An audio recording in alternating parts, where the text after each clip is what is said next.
আসসালামু আলাইকুম। আমি মনি, আমার পুচুদের মা। তো বাড়িতে তো অনেক দিন থেকে আসার পর, অনেক দিন বলতে প্রায় ১ সপ্তাহ থেকে আসার পরে বাসায় আসছি। বাসায় এসে দেখি বাসার অবস্থা খুবই খারাপ। বাসাটাতে মোট ৩ টা বারান্দা। তার মধ্যে হচ্ছে ২ টা বারান্দাতে আমার গাছ। একটা বারান্দা একদম ছোট, সেটাতে আর গাছ রাখার কোনো জায়গাই হয়নি। তো যাই হোক, সেই গাছ এসে দেখি একদম পুরো লন্ডভন্ড অবস্থা। পড়ে মাটি কাদা পড়ে বারান্দা একদম মানে খুব খারাপ অবস্থা। তো সেগুলোই পরিষ্কার করতে হবে। আর এদিকে বছরের ১ম আম কিনে নিয়ে আসছিলাম অনেক শখ করে। কিন্তু আমার হাসব্যান্ড বারবার বলল যে, "এই সময় এগুলো কিনো না, ভালো হবে না।" আমি তার কথা না শুনে কিনে এনে বাসায় এনে দেখি আম তো উপরে একদম হলুদ হয়ে গেছে, ভেতরের কালারও দেখতে পারলেন। কিন্তু আমের আটিই বসে নাই। অথচ আম পেকে গেছে। তার মানে বুঝেন কতটা চাপ প্রয়োগ করা হয়েছে তার উপরে। যাই হোক, চলে আসছি সেই বারান্দার পরিস্থিতি নিয়ে। দেখেন কি পরিস্থিতি। মানে কাদা-টাদা, ওইটা আরেকটা বারান্দা আর এটা আরেকটা বারান্দা। তো সেটা যাই হোক ক্লিন করে আসছি। ওটার গাছ আর পড়ে নাই। শুধু এমনিতে গাছে যে অতিরিক্ত পানি পড়ে বৃষ্টির, সেগুলো থেকে যে একটু কাদার পানি নিচে পড়ে সেটাই। তো সেটা তো পরিষ্কার করে আসছি। এখন আমার মেয়ের রুমের বারান্দায় এসে আমার মাথা পুরা নষ্ট হয়ে গেছে। মানে আমি এই যে কাঠটা এই বারান্দার গ্রিলের সাথে বেঁধে ঝুলায় রাখতাম। তার উপরে গাছগুলো বসিয়ে রাখতাম যাতে করে ওই নিচটা মুছতে সুবিধা হয়। তাছাড়া নিচের ফ্লোরে যদি গাছের টব রাখি তাহলে ওই খাঁজে খাঁজে কাদা বালু থাকে, ওগুলো সরায় সরায় মোছাটা অনেক সময়ের ব্যাপার। এই জন্যে আমি আসলে এই বুদ্ধি করে গাছগুলো রাখি, ওই কাঠটা ঝুলিয়ে রাখি। আর একটু কাদা টাদা পড়লে মুছে ফেললেই শেষ, গাছ টাছ আর সরাতে হয় না। তো এবার এসে বাড়ি থেকে এসে দেখি খুবই খারাপ পরিস্থিতি। ওই দড়িগুলো হয়তো রোদে বৃষ্টিতে নষ্ট হয়ে কাঠটা পড়ে গেছে, গাছগুলোও পড়ে গেছে।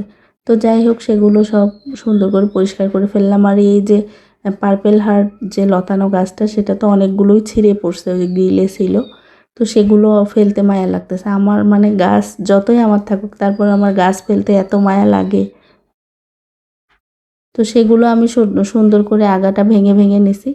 দেখি ওটা দিয়ে অন্য কোনো জায়গায় মানে গাছগুলোকে শিফট করা যায় কিনা। মানে মোট কথা, গাছ আমার ফেলা চলবে না। যতই থাক, অনেকগুলো হইছে, তারপরেও আমি একটা ডগাও ফেলি নাই। মানে একটা একটা করে বেছে বেছে নিয়ে রাখছি। তো এখন এই যে মোটামুটি সুন্দর করে গোছায় নিছি বারান্দাটা।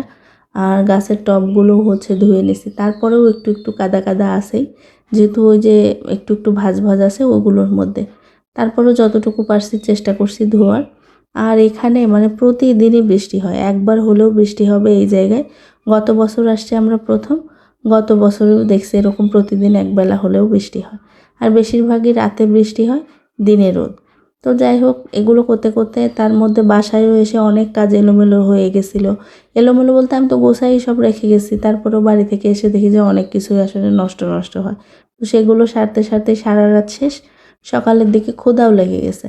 পরে আমি একটু চাপড়ি করে নিচ্ছিলাম। চাপড়ি আপনারা চিনেন কিনা জানি না, রুটির মতো করে আর কি। তো আমি আবার একটু স্পেশালভাবে চাপড়ি করি, সেটা দেখতেই পারলেন। পেঁয়াজ রসুন কাঁচামরিচ আদা কুচি করে একটু থেতো করে নিছি। সাথে দিছি লবণ মরিচের গুঁড়া হলুদ জিরার গুঁড়া, তারপরে হচ্ছে গরম গরম মশলার গুঁড়া, আর হচ্ছে পরিমাণ মতো একটু চিনি।